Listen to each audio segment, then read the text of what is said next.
Le gouvernement turc, aujourd'hui, est sous pression. Oui, bien sûr. Il ne faut pas oublier qu'Erdogan est en pré-campagne électorale puisqu'il souhaiterait se présenter à la présidence de la République l'année prochaine. Et avant ça, même faire passer une réforme constitutionnelle pour augmenter les pouvoirs du président. Donc il était évidemment déjà sous pression. Et maintenant, les attaques directes contre les bâtiments de l'AKP et les bâtiments du Premier ministre mettent évidemment une pression physique considérable sur le gouvernement. Recep Erdogan part pour une tournée au Maghreb. Est-ce que selon vous c'est opportun? Est-ce que c'est de nature à calmer les esprits? Alors évidemment, ça c'est quelque chose qui lui a été beaucoup reproché. C'est-à-dire que là, l'idée que le Premier ministre a décidé que de toute façon il allait faire sa tournée au Maghreb semble totalement absurde. Mais ça montre aussi qu'il a une extrême confiance dans la solidité du pouvoir, en réalité. Et c'est une manière de ne pas céder aux manifestants. Le problème, c'est que, vu du côté des manifestants, c'est vu plutôt comme une surenchère d'autorité.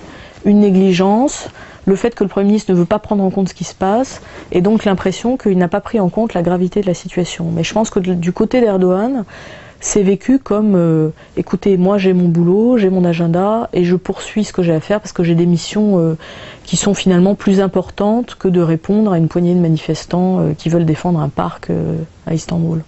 Selon vous, quelle partition joue Erdogan? C'est plutôt le pourrissement ou le durcissement?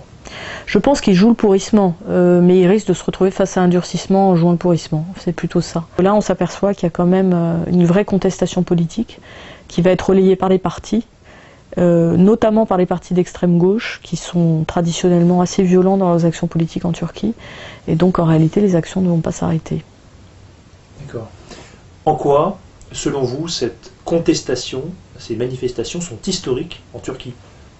Elles sont historiques d'abord par le nombre de personnes qui étaient présentes sur la place, par le fait que ces manifestants viennent de tous les horizons, c'est-à-dire qu'on a quand même eu des gens qui représentaient à la fois donc des associations de la société civile, et puis parmi les partis, on a eu une espèce de fusion qui n'a pas été actée de manière politique, mais enfin une présence concomitante, disons, des kémalistes du Parti républicain du peuple, du parti pro-kurde, le BDP, des partis de gauche. Donc on a eu une espèce de présence de toutes ces forces politiques tout ensemble qui s'opposaient à un mode de gouvernement trop autoritaire, à une forme de gouvernance qui n'est pas à l'écoute des citoyens. Est-ce que selon vous, la rue, l'opposition ont les moyens de faire vaciller le pouvoir islamo-conservateur en Turquie?